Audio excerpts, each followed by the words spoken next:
Hello there.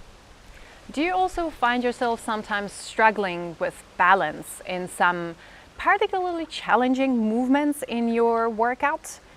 And how frustrating that can be? The thing with movements and poses that challenge your balance, it is that they really quickly reveal where your heart rate is.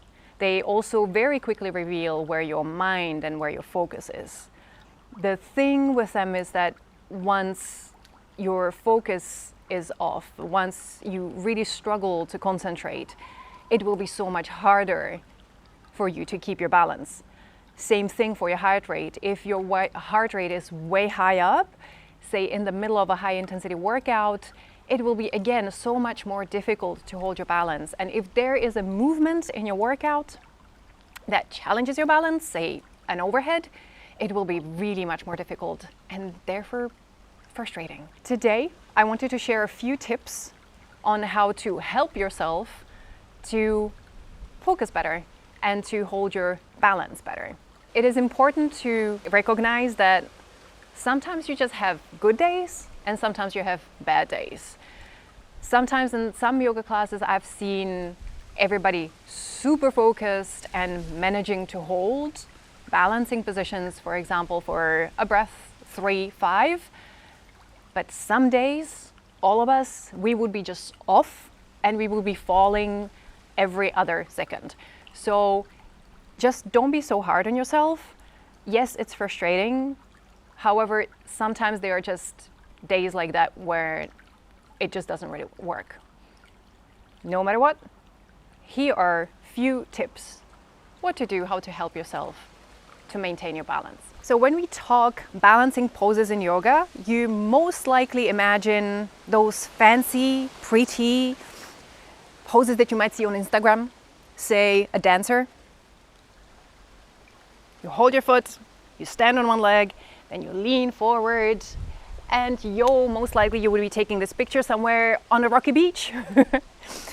Well, let's be real. Sometimes even just a high lunge where you look up can be so damn challenging on your balance.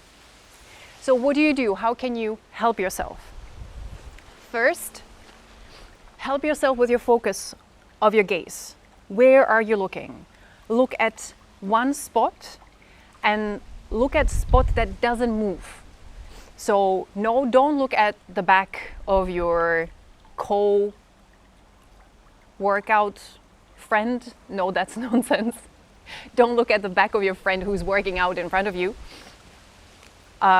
He's gonna move. So the advice number 1, look at one spot and a spot that doesn't move. On the floor, on the wall in front of you, the ceiling, but one fixed spot.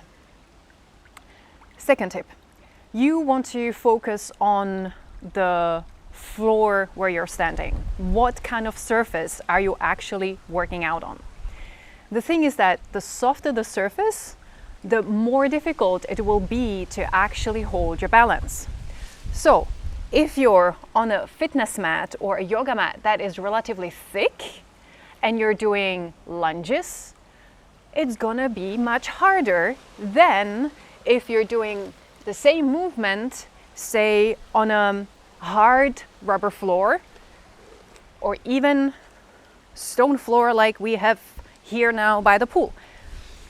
If you're sometimes working out or practicing yoga outside and you're practicing on the grass and you're just like so connected and enjoying the feel of the grass, great. But just know that the earth and the grass are softer than your regular wooden floor in your regular yoga studio. Meaning the surface is going to be softer and therefore more difficult to hold your balance on. So if you have the possibility to adapt and to change, don't hesitate to do that. If you're, for example, having your fitness mat that is thick on a hard rubber floor, then for those movements that are challenging your balance, like as I said, lunges, for example, step off the mat and go on the harder surface just so that you have more stability an easier time balancing it out. Tip number 3, still staying with our feet firmly on the ground. Exactly, you want to focus on your feet on the ground. You want to really focus on that leg that is standing and on the foot of that leg that is standing. Whatever the other leg that is up in the air or where you don't have the weight on, that one really doesn't matter. It's the one who is actually doing the work is the one that is your anchor. Building it up, ground up, you really do want to focus on your foot. You want to be pressing your big toe, your pinky toe, and then your heel into the floor. This would be your tripod. Okay, that's where you get the most stability. The thing is that if we work out in shoes that actually tie our tops of the feet like really close in, you're kind of having a smaller surface, smaller foundation. So the more you can actually spread your feet and your toes, the easier time you're going to have with stability. So big toe, pinky toe, and your heel pressed into the floor. That will be your foundation from where you're going to have easier time really pressing your foot and your entire leg into the floor. That is going to be your anchor. Your muscles are going to fire up, and then this other leg can do whatever you want. Then, I think tip number 4, if I'm not mistaken, your core. Your core is basically core of your balance. If your core is not engaged, if you're not bracing, if your belly is loose, you're going to have so much harder time holding your balance.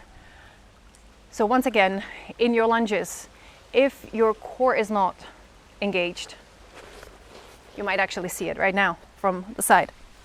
If my core is not engaged, my pelvis is tilted forward and is not exactly connected well with my legs. I really do need to engage my core so that my pelvis is in the right position, so that I'm really engaging all the right muscles and have easier time with stability and with balance.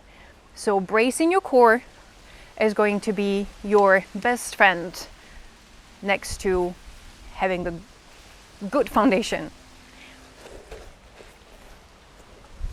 Last piece of information. When you are challenging yourself on a balance, whether you're going into a yoga balancing pose or whether you're going into that movement in your workout that is challenging you on your balance, go in there on your exhale for 2 reasons. First off, you will have easier time engaging your core on your exhale. It's related to how your diaphragm moves when you're breathing. And so when you're exhaling, the diaphragm goes up. You actually have easier time and more space for your abs to tighten, to engage. If we talk about the contrary and the diaphragm is going down, you will have more pressure. So easier time on your exhale. Second reason why you also want to go into those challenging movements on your exhale is that it calms down and it helps with the concentration, and that's where the focus comes in. So if you're going into your lunge, you want to zone in your eyes, you want to really focus your foot into the floor, and you want to go in there on your exhale. So these would be 5 short tips how to help yourself with balance in those poses or movements in your workout where your balance is challenged. I hope this helps. Thank you for tuning in, and I'll see you in the next video. Bye.